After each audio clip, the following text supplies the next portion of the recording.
Hello everyone, welcome back to Andhra home cooking channel. మన ఛానల్ని ఎవరైనా సబ్స్క్రైబ్ చేసుకోకపోతే వెంటనే సబ్స్క్రైబ్ చేసుకోండి. ఎక్కడున్నాం ఏంటి అనేది డీటెయిల్స్లో వెళ్ళే ముందు భద్రాచలం, పర్ణశాల, మేడారం, లక్కవరం లేక్ ఇవన్నీ విజిట్ చేసిన తర్వాత మేము నెక్స్ట్ చూసిన టెంపుల్ అయితే రామప్ప టెంపుల్. చాలా ఫేమస్ కదా ఈ టెంపుల్ ఆర్కిటెక్చర్ కానీ వ్యూ కానీ చాలా అంటే చాలా బాగుంటుంది అని విన్నాను.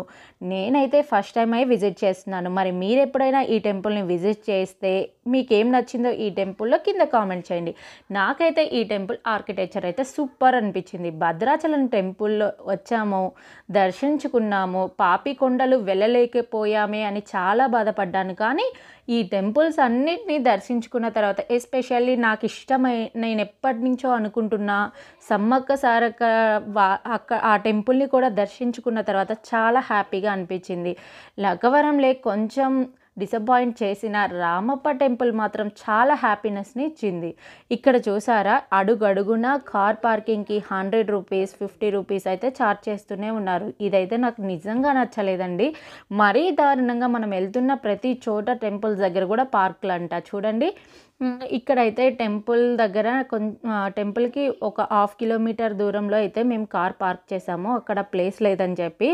ఇక్కడ ఇవన్నీ ఇంకా కామన్ కదా, ప్రతి టెంపుల్ ముందు ఇలాంటి షాపింగ్ అయితే ఖచ్చితంగా ఉంటుంది.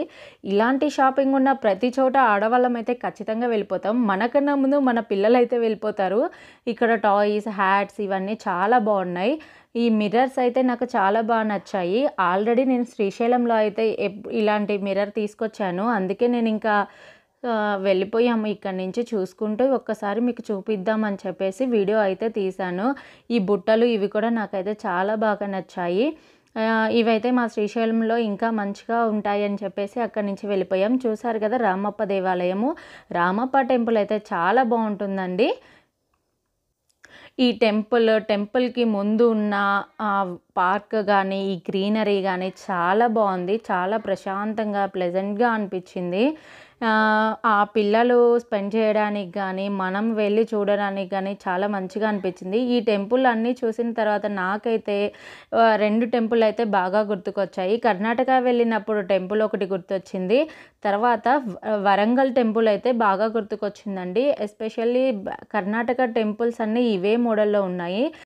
నాకైతే కర్ణాటక వెళ్ళినప్పుడు బేలూరు చెన్నకేశ్వర స్వామి టెంపుల్ ఎలా ఉందో, ఆ టెంపుల్ ఆర్కిటెక్చర్ కానీ డిజైన్ కానీ ఎలా ఉందో, ఇక్కడ రామప్ప టెంపుల్ కూడా అలాగే ఉంది అనిపిస్తుంది. కానీ రెండిటికి చాలా తేడా ఉంటుంది. కానీ యాజ్ టీజ్గా ఉన్నాయి డిజైన్స్ కానీ, ఆ శిల్పాల రూపురేఖలు కానీ, ఆ శిల్పాలు చెక్కిన విధానం కానీ. చూసారా, ఈ డిజైన్ అంతా కూడా బేలూరు చెన్నకేశవర స్వామి టెంపుల్లో కూడా సేమ్ డిజైన్ ఉంటుంది. కానీ ఇక్కడ కొంచెం తక్కువ డిజైనే ఉంది. అక్కడ అయితే ఆల్రెడీ నేను ఆ వీడియో కూడా పోస్ట్ చేశాను. ఒకసారి మీరు అది చూడండి. సేమ్ ఈ డిజైన్లు ఇవన్నీ కూడా అలాగే అనిపించాయి. ఒక్కసారిగా కర్ణాటక టెంపుల్ అన్నీ గుర్తుకొచ్చాయి. అసలుకి ఇట్లాంటి టైప్ ఆఫ్ అసలు వీళ్ళు ఎలా చెక్కుతున్నారు, ఏ మిషన్స్ లేకుండా, ఏం లేకుండా ఇంత అందంగా వాళ్ళ కళలకి, వాళ్ళ చెక్కే విధానానికి వాళ్ళకి నిజంగా హ్యాండ్స్ ఆఫ్ చెప్పొచ్చండి. అసలుకి ఇప్పుడు ఉన్న జనరేషన్ ఎలా ఉంది, అప్పట్లో ఉన్నవి ఎంత స్ట్రాంగ్గా ఉన్నాయి అని అసలు నిజంగా చాలా హ్యాపీగా అనిపించింది. ఇదిగోండి, పిల్లర్లు అయితేనేమి, పిల్లర్లకు ఉన్న డిజైన్ కూడా సేమ్ యాజ్ టీజ్ అనిపించాయి. ఇక్కడ శివలింగము అంతా ఉంది. నేను అది కూడా చూపిస్తాను. సైడ్కి తీసాను నేను అంటే వాళ్ళు అరుస్తున్నారు. నేను వీడియో పోస్ట్ చేసుకుందామని చెప్పేసి వాళ్ళకి తెలియకుండా అయితే నేను షూట్ చేశాను. అందుకే కొంచెం నేను లైట్గా తీశాను. లోపల డీప్గా ఏం తీయలేదు. ఎలా ఉంది ఏంటి అనేది. టెంపుల్ అయితే ఇలా ఉంటుంది. శివలింగానికి ఎదురుగా అయితే నందీశ్వరుడు ఎక్కడికి వెళ్ళినా ఉంటాడు కదా. ఇక్కడైతే నాకు పెద్దగా అనిపించింది నందీశ్వరుడు విగ్రహము. చూడండి, అది కూడా చూపిస్తా. డిజైన్ని చూస్తుంటే నాకు ఇంకా చూపించాలి అన్న ఫీలింగ్ కలుగుతుంది. చూడండి, దర్వాజాలు కానీ, ఆ డిజైన్స్ కానీ, బయట 2 వినాయకుడిని ఆ చెక్కే విధానం కానీ, ఎదురుగా చూసారు కదా, అందరూ ఇట్లా వచ్చి ఫోటోలు తీసుకొని వెళ్ళిపోతున్నారు. నాకు ఇక్కడ అయితే చూడండి, ఆ నందీశ్వరుడికి పైన ఉన్న డిజైన్లు అసలుకి చూస్తుంటే ఎంత ముచ్చటేస్తుందో కదా. నాకైతే చాలా బాగా అనిపించింది. మీరు ఎప్పుడైనా ఈ టెంపుల్ని విజిట్ చేశారా? విజిట్ చేస్తే కింద కామెంట్ చేయండి. దగ్గరగా చూపిస్తాను. అంటే మనము వుడ్‌తో చేయడం వేరుంటది, రాయితో చేయడం వేరుంటది కదా! రాయికి వాళ్ళకి ఎంత కష్టంగా ఉంటదో కదా! ఇదిగోండి ఇంకా చెక్కవలసినవి, ఆపేసినవి చాలా ఉన్నాయి. ఈ టెంపుల్‌కి కూడా ఏదో ఒక చరిత్ర ఉండుంటది. కాకతీయుల నాటి కాలం నాటివి కాబట్టి అప్పట్లో టెంపుల్స్ అన్నీ బాగుండేవి ఇప్పటి టెంపుల్స్ కన్నా.